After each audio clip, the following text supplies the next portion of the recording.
Arrêtez tout ce que vous êtes en train de faire, vous avez un jeu à découvrir. Boaki vient de rouvrir, et en plus ça rime. J'espère que vous vous souvenez de Boaki. Bon, ça m'étonnerait, à mon avis, vous y avez pas joué quand vous étiez enfant, mais vous avez peut-être vu la vidéo que j'ai fait il y a quelques mois là-dessus. Vous vous rappelez Boaki, le jeu de mon enfance, un jeu de plusieurs enfances d'ailleurs, un jeu incroyable avec un lore qui pourrait quand même concurrencer celui de pas mal de jeux actuels et qui a fermé il y a à peu près une dizaine d'années, faute de temps pour les développeurs et faute de nouveaux joueurs. Je vous avais dit plusieurs fois que je trouvais ça dommage qu'un tel univers se perde ou reste seulement dans la mémoire. Je trouvais ça tellement dommage que plus personne ne puisse se promener dans Boaki à part en penser, que les gens qui n'y ont jamais joué et qui découvrent Boaki sur le tard avec des vidéos ou des témoignages ne puissent jamais ressentir ce que ça fait d'être un Kitoy. Et bah, vous savez quoi? Maintenant on peut. Alors Boaki n'a pas rouvert, parce que quand même, il y aurait beaucoup de choses à faire, mais je vous avais dit que les anciens joueurs avaient déjà fait un site internet dans lequel ils avaient noté toutes les connaissances de l'époque, toutes les connaissances sur le lore, sur le bestiaire, sur les personnages, sur la légende. Eh bien, ces mêmes anciens joueurs ont, avec l'accord des anciens développeurs, recréé, entre guillemets, Boaki, une version solo de Boaki. Là, c'est multijoueur, mais pour faire un truc multijoueur en amateur, j'ose pas imaginer ce qu'il faudrait faire.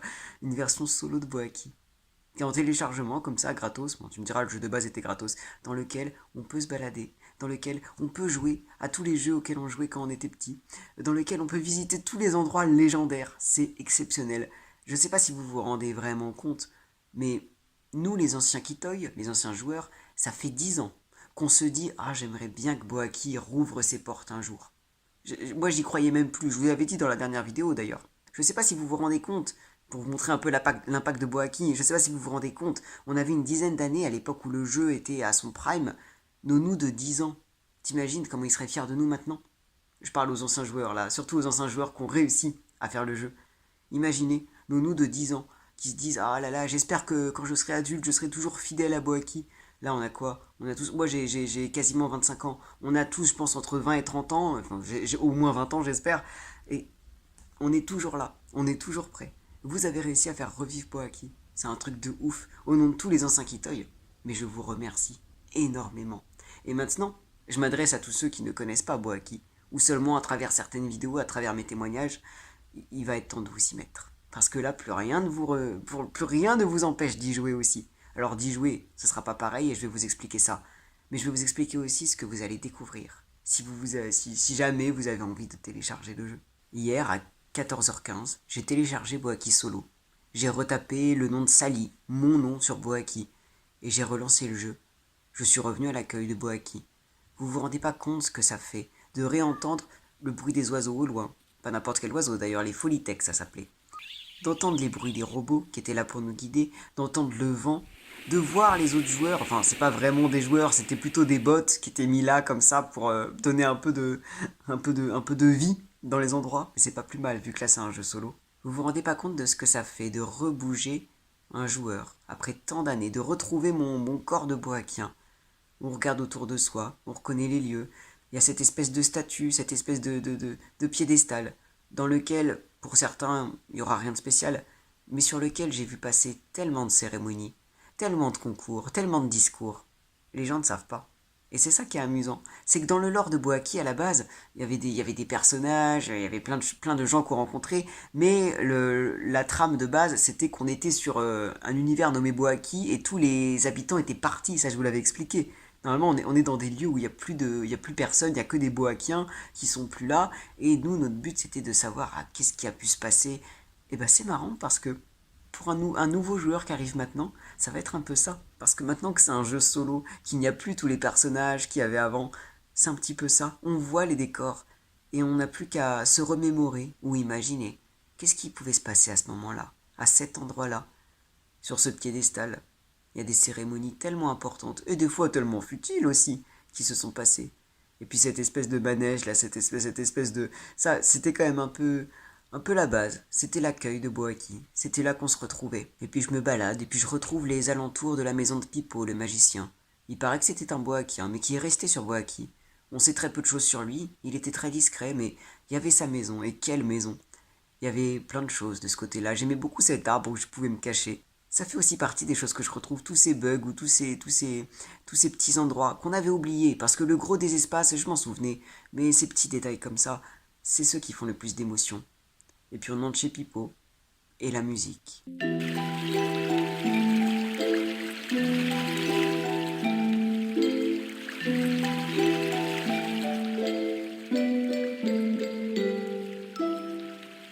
Quand j'ai réentendu ça, avec les images de la maison de Pipo, ça m'a fait un coup au cœur. Cette musique, je l'avais pas entendue depuis tellement longtemps. Je l'avais oubliée. C'est l'une des rares musiques de Boaki dont je me souvenais absolument pas. Mais qu'est-ce que ça fait bizarre de l'entendre en 2025. Je suis pas juste là pour me balader. Maintenant que je suis sur Boaki, autant essayer les jeux. Quasiment tous les jeux sont disponibles sur cette version. Et je retrouve avec plaisir la course de Pitou. La course de Pitou, j'y ai quand même pas mal joué sur Kipulkai, donc je reprends avec délice cette première course et je me dis que ça va revenir très vite. Le verdict, bah oui et non, c'est revenu très vite, mais putain, je me souvenais plus trop de ces parcours-là. J'ai jamais fait autant de chutes que maintenant, c'est même pratiquement la honte. Ouais, c'est qui toille un jour, qui toille toujours, mais n'empêche, va falloir que je me remette un peu là, ça craint. En revanche, le jeu que je voulais le plus redécouvrir, c'était le Safari. C'est le premier que j'ai fait, la toute première fois que j'ai ouvert Boaki. Pareil, ça se joue à d'autres pitous. Quelques bonus à récupérer dans un espèce de parcours dans les arbres ou dans les montagnes. Très sympa, et puis, pendant que je récupère les bonus, j'entends des sons. Des sons d'animaux. Un bloqueux, un griffon, qui sont au loin. Le jeu s'appelle pas Safari pour rien. On est tous logés à la même enseigne avec les Kitoy. On est là à se demander qu'est-ce qui a pu se passer. Parce que ce lieu, c'est pas juste un lieu de jeu. Si on va un petit peu plus loin que les ponts dans les montagnes, on aperçoit quoi? Un espèce de labyrinthe? Avec une espèce de statue étrange à l'intérieur, et puis une sorte de fontaine à côté. Et puis ce griffon et ce bloqueux qui sont là à l'état sauvage. Qu'est-ce qu'ils font là tout seuls? Est-ce qu'ils sont déjà tout seuls? Est-ce qu'on peut faire quelque chose avec eux? Et ce labyrinthe, il sert à quoi? Il n'a pas été mis là par hasard. Mais en apparence, il a l'air de servir à rien. Et cette fontaine, qu'est-ce qu'elle fait là? C'est pas un jeu par hasard. Boaki, c'est un feeling unique. C'est se promener, jouer, discuter avec ses amis, même si là, bon, ça se fera sur le Discord, ça se fera en pensée. Mais c'est aussi ce feeling d'être sur un lieu que des tas de générations de Boakiens ont parcouru, qui ont disparu, et on a l'impression de marcher dans leurs traces. Où est-ce qu'ils sont? Qu'est-ce qu'ils faisaient à cet endroit-là? Combien de Kipulkai sont allés se promener dans la vallée des cœurs, que j'adorais arpenter quand je jouais moi-même? Combien de Kiboas se sont laissés aller à contempler cette planète inconnue sans savoir qu'ils allaient s'y exiler un jour? Et Pipo? Est-ce que lui, il était parmi ces arbres? Est-ce que lui aussi, il était parmi ces rochers? Parmi ces champignons? Qu'est-ce qu'il faisait quand il était encore là? Au sommet du mont Kideo, Kideo nous parlait, Kideo premier, celui qui nous a rejoints dans la lutte contre Pogo. Combien de fois on s'est assis là, à l'écouter, pendant qu'il essayait de nous donner oralement toutes les armes dont on aurait besoin pour lutter contre Pogo, pour essayer de retrouver les masques, pour aider Tupao? Il y a tellement eu de choses qui se sont passées dans ce lieu-là. Et je parle même pas des jeux, qui ne sont pas seulement des jeux des fois. Quand vous voyez un lieu avec un tourbillon, c'est pas forcément un jeu, c'est peut-être des fois une salle secrète, où il y aurait une énigme à résoudre. Pour quelle raison la résoudre? Pour trouver une étoile. Et ça, les étoiles, c'était le cœur de Boaki. Certaines salles faisaient appel à notre intuition. Cliquer sur un bouton, voir ce que ça faisait, et en déduire ce qu'il faut faire pour avancer. Les salles pour les premiers niveaux sont globalement faciles et réalisables en 1 minute, mais les niveaux plus supérieurs, avec les salles les plus compliquées, elles demandaient vraiment de la réflexion. Quand on avait réussi à résoudre l'énigme, à finir la petite aventure, bref, à vaincre le défi, une étoile s'offrait à nous. Pas n'importe quelle étoile. Il existait 30 étoiles en tout, qui avaient été léguées par 3 des tribus boakiennes qui n'étaient plus là, les Kipulkai, les Manimak et les Griffons. J'ai jamais compris pourquoi c'était les Griffons, ça aurait été plus simple et qu'idéaux, mais bon. Passons. Plus on gagnait d'étoiles et plus on montait de niveau, plus on pouvait accéder à des lieux de haut niveau, et donc à d'autres parties de l'histoire. C'était génial. Et je vais m'arrêter sur un point parce que faut qu'on en parle. Les dernières années avant la fermeture de Boaki, il y a eu un nouveau système d'étoiles. Je pense que c'était pour rameuter un peu plus de joueurs. On pouvait avoir des étoiles pour les jeux de course, des étoiles pour les tâches domestiques, des étoiles pour faire des pizzas, des étoiles pour tout et n'importe quoi. Alors je vais sûrement passer pour un gros boomer, mais putain, c'est pas comme ça, c'est pas ça les étoiles. Là, littéralement, à l'époque, en 2015, si j'allais acheter un pantalon au shop de Toukiville, je gagnais une étoile. Mais c'est pas comme ça que ça se passe, les étoiles. Alors là, je veux bien, effectivement, tes niveaux maximum très vite. Mais le fait qu'il y ait que 30 étoiles, 10 de chaque tribu, Ça avait quelque chose d'un peu épique déjà. On les méritait. Pour être au niveau maximal, il fallait tous les avoir. Et mine de rien, c'était pas facile. Moi, j'ai pris plusieurs mois avant de réussir à atteindre le niveau max. Et encore, je faisais pas que ça. Mais non, c'était vraiment une quête. Et puis, je veux dire, elles sont pas là juste pour monter en niveau. Elles appartiennent au lord de Boaki. Dans l'histoire, dans la légende de Boaki, ces étoiles, c'est des indices que nous ont laissés les tribus qui sont parties. Des indices pour qu'on puisse comprendre ce qui s'est passé. Des indices pour pouvoir arriver au trésor de Boaki. Je parle trésor au pluriel. C'était ça aussi. Et chaque étoile devait nous guider de plus en plus vers les trésors de Boaki. À chaque fois qu'on avait une étoile, on avait droit à quelques mots sur ce qui s'était passé le jour de la grande disparition. C'était vraiment des étoiles liées à l'histoire, c'était des quêtes. C'est pour ça que ça m'embête qu'ensuite ça a été complètement diversifié. Enfin, rajouter des étoiles, j'ai rien contre. Rajouter des étoiles, c'est voilà, mais en respectant le lore. Je, avoir une série d'étoiles sur donner à manger à son piki ou alors faire une course de pitou en moins de 50 secondes. Mais ça n'a aucun sens. Ça, c'est des petits défis qu'on aurait pu faire à côté, mais ce ne sont pas des étoiles au sens clair du terme. On aurait pu rajouter après, pourquoi pas, je sais pas, une série d'étoiles sur les Kidéo. Là, pour le coup, c'était valide. Ou alors, je sais pas, sur Pipo. Une série d'étoiles sur Pipo le magicien. Bon, je sais qu'il y en avait, mais tu vois, là, ça aurait été pertinent. Une série d'étoiles sur un Boakien, bah, pour le coup, qui était un peu d'aucune tribu, et puis en plus, qui est même pas parti de Boaki. Une série d'étoiles qui nous donnerait à chaque fois un indice pour le retrouver, pour rentrer chez lui. Tu vois, la dernière étoile, on aurait accès à sa maison et ce serait, je sais pas, il y aurait une apothéose à l'intérieur. Là, ça aurait été cohérent. Mais bon, enfin voilà, c'était la parenthèse. Dans la version de Boaki Solo, on ne peut pas collecter les étoiles. Bah oui, mais j'ai envie de dire, c'est normal. T'imagines gérer la montée en niveau de chaque joueur, enfin c'est... J'ose pas imaginer ce que ça doit faire en termes de code. Pour autant, les étoiles sont encore là. Et quel bonheur de réessayer tous les jeux, d'essayer de revaincre tous les défis en se fiant à sa mémoire, en essayant de se dire est-ce que je me souviens bien de comment faire, est-ce que je suis toujours capable d'agir comme ça, et de voir l'étoile arriver ensuite. C'est aussi pour ça que c'était bien qu'il n'y en ait que 30. De voir cette étoile apparaître à la fin comme une consécration, ça donne vraiment quelque chose. 10 ans après, ça me refait quelque chose. De voir cette étoile arriver du plafond, c'est indescriptible. Enfin, indescriptible. Il dépend qu'à vous de le vérifier par vous-même, ce que ça fait. Je me balade de plus en plus. Le village des Kidéo. Un lieu étrange aussi. À vous aussi de deviner. Qu'est-ce qui pouvait s'y passer? Est-ce qu'une étoile était cachée là? Est-ce que les Kidéo y vivaient vraiment? Et à quoi ils servaient les Kidéo d'ailleurs? Dans le volcan Pogad, je suis pratiquement sûr que c'était l'endroit de vie des Manimak. Il faudrait dire qu'il y a quelques petits indices. Je me souviens que là, dans ces plaines, au milieu de ces volcans, Pidéo, le grand Pidéo, arpentait ces lieux. Il protégeait le volcan Pogal. Je pense que le trésor des Griffons devait se trouver là, mais personne ne l'a jamais trouvé. Maintenant, Pidéo n'est plus là. Mais je l'entends encore. Je me rappelle de lui en train d'arriver, en train de nous donner des indices pour les étoiles des Griffons, en train de nous donner des indices pour le trésor des Griffons, en train de nous donner des conseils pour vaincre Pogo. Et Pogo, parlons-en de Pogo. Pogo habite au château du baron Gall. Son allié, on savait très peu de choses sur lui, tout comme il y a assez peu de choses visibles au château du baron Gall. Beaucoup de choses secrètes.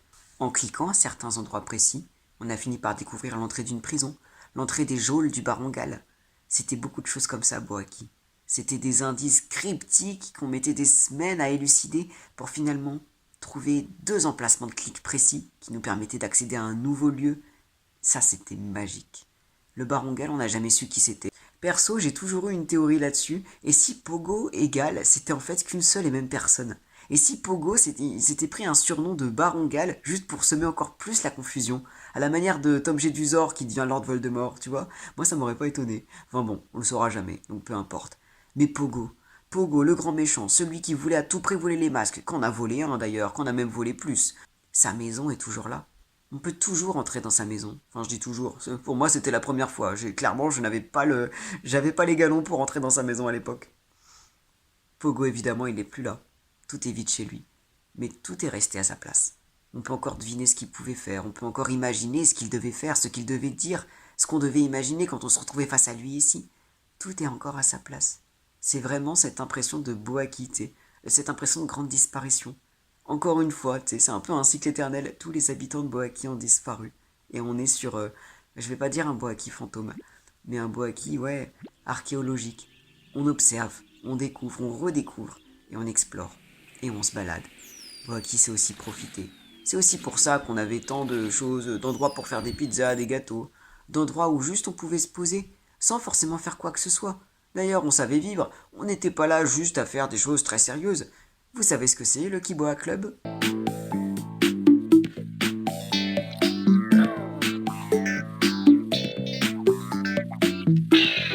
Eh ouais, eh ouais, Boaki c'est pas juste des affaires sérieuses. Qui vous disait qu'on n'avait pas forcément de discothèque, nous les Kitoy? Entre deux promenades dans le parc, entre deux devinettes, entre deux courses de pitou, on se promène et on imagine où sont les Boakiens. On peut peut-être encore les voir. Les terres inconnues sont toujours accessibles dans cette partie de Boaki. On peut toujours y aller. C'est un vrai bonheur aussi d'explorer ça, de réexplorer ça maintenant. Cet endroit où les Boakiens se sont réfugiés. On n'en voit pas. On voit les restes du vaisseau au loin, qui s'est craché il y a des années. On a réussi, à force de beaucoup de travail, à découvrir certaines zones. La vieille prison d'Ekipogo, l'antre de Kigyu, l'inventeur des trois masques. Il y a encore tellement d'endroits qu'on n'a pas pu découvrir, qui sont pas disponibles, hein, évidemment là-dessus. On peut pas, ils pouvaient pas faire des choses qui n'ont jamais existé. Mais tellement de secrets encore et un feeling. Boaki, c'est quand même incroyable. Et je suis tellement content de pouvoir y rejouer, de pouvoir y retourner, de pouvoir continuer à me mesurer à personne, en fait, dans les courses de Pitou, n'importe quoi. Mais à faire quand même des courses de Pitou, à pas perdre la main. Des courses de surf aussi. Ah non, non, pas surf de plage, surf spatial. Ah oui. Ah mais Boaki, mine de rien, c'est pas pour rien que c'est des îles volantes. On est très porté sur l'aérodynamisme. Et vous pouvez le faire. Vous pouvez tellement le faire aussi. Je vous mets dans la description de la vidéo le lien pour accéder à la page du site internet dans lequel vous pouvez télécharger Boaki. Ça prend 5 secondes et vraiment, c'est pas le jeu de base. Oui, on peut pas monter en niveau. Oui, il y a plein de choses qui ne sont plus possibles. Je vais pas dire que c'est comme une vitrine parce que c'est tellement plus qu'une vitrine. Mais quand même, c'est une trace super importante de Boaki. Il y a un an, j'aurais jamais pu penser que ça allait exister. J'aurais jamais pu penser qu'un an plus tard, je serais sur Boaki, que je vous ferai cette vidéo en disant vous pouvez y être, vous pouvez y entrer. Et même si vous ne devenez pas un mordu de Boaki, parce que c'est normal, vous pourrez jamais avoir le même feeling que nous à l'époque, quand on était dans tellement de complots, dans tellement d'énigmes, dans tellement d'aventures. Mais vous pourrez quand même sentir ça. Vous pourrez essayer de trouver les étoiles, d'essayer d'entrer dans une salle et d'essayer de comprendre qu'est-ce qu'on est censé y faire, d'essayer d'élucider les énigmes, et vous sentirez la présence des Boakiens de l'époque, qui étaient là, qui ont caché ces étoiles, en espérant que les Kitoy les trouvent. Vraiment, c'est tellement incroyable. Je suis désolé, mais vraiment, là, ça doit être votre priorité. Vous me téléchargez ça, au moins pour comprendre de quoi je parle depuis des mois, franchement. D'ailleurs, une petite parenthèse, je vous avais aussi parlé du jeu Kipulkai. Vous voyez, un peu l'ancêtre de Boaki, enfin le lore finalement de Boaki. J'avais commencé un let's play là-dessus il y a quelques mois déjà. Pourquoi je l'ai pas fini? Alors, c'est pas l'envie qui manquait, simplement j'ai eu un problème avec ma capture vidéo, le son était pourri, ça m'a niqué 1 heure de montage, j'ai eu le seum et du coup j'ai eu la flemme. C'est tout, oui, dommage. Peut-être qu'un jour je le reprendrai. Enfin, cette fois, je ferai pas semblant du coup de pas avoir vu la suite, hein. Mais bon, c'est pas le cas. Et puis maintenant, il y a Boaki, quoi. Boaki, c'est beaucoup plus important. Vraiment, foncez. Je vous fais pas cette vidéo pour vous recruter ou quoi, parce que on n'en est pas encore là, mais, mais pour vous partager ce qui m'a fait tellement rêver quand j'étais jeune. Les choses qui nous ont fait rêver, faut les garder. Faut vraiment les garder. J'ai la chance d'avoir encore ce terrain de jeu là maintenant. Ça fait des mois que quand j'ai envie d'un petit shot de nostalgie, je vais sur Kipulkai. Maintenant, je peux directement aller sur Boaki. Faites-y un tour. Faites-y un tour. C'est un lieu tellement chargé de mémoire, même si vous ne pourrez pas les voir. Ils sont là.